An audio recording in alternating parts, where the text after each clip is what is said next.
Ahoj lidi, vítám vás z dnešního videa a dneska to bude video o tom, že vám ukážu můj ranč. Jelikož jsem můj pokoj trošku přestěhoval, tak jsem mě změnil i můj ranč. Tak nebudu to dál okecávat a jdeme na to.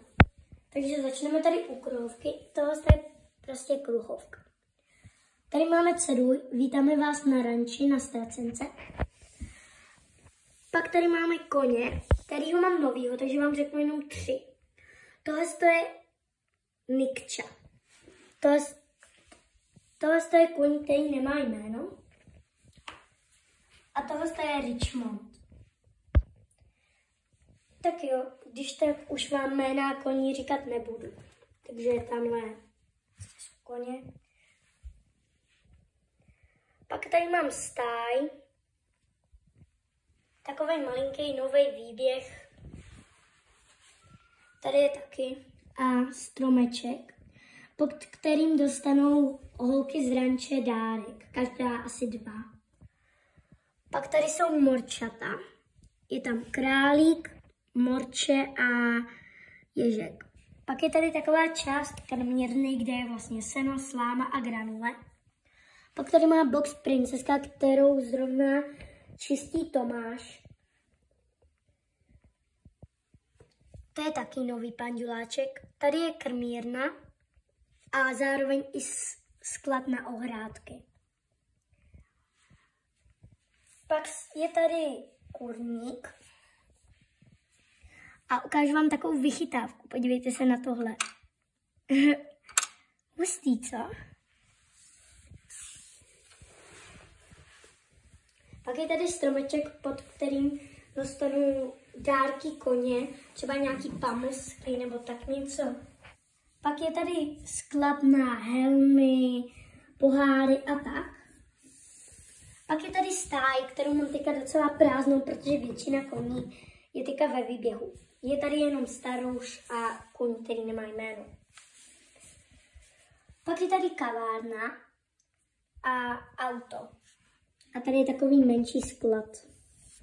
Pak je tady auto i s převazníkem. A tady je takový sklad, kde je mycí kout a překážky. Pak je tady takový koutek, který tady mají kočky, psy a tak. Taková menší stáj, kde nejdou otevírat dveře, ale mě to vůbec nevadí. Pak je tady hodně velká novinka. To je prostě, že holky mají svůj vlastní koutek, kde přespávají.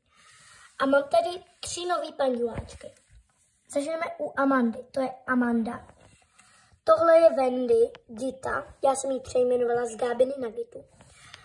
Pak je tady panduláček, který má hrozně složitý jméno. Takže vám ho když tak pak řeknu. A tohle je Míša, to je vlastně dětský jezdec. A pak je tady sedlovna, která už vlastně zůstala skoro stejná, akorát, že tam přibyly nějaký sedla. A pak je tady takový menší úvaziště. A pak tady mám takovou vitrínu, což úplně nepatří do mýho ranče, ale tam mám věci, které třeba nepoužívám do mýho ranče. Třeba například tohle rozbitý sedlo. A ještě jsem si vzpomněla na to jméno té jeskyně.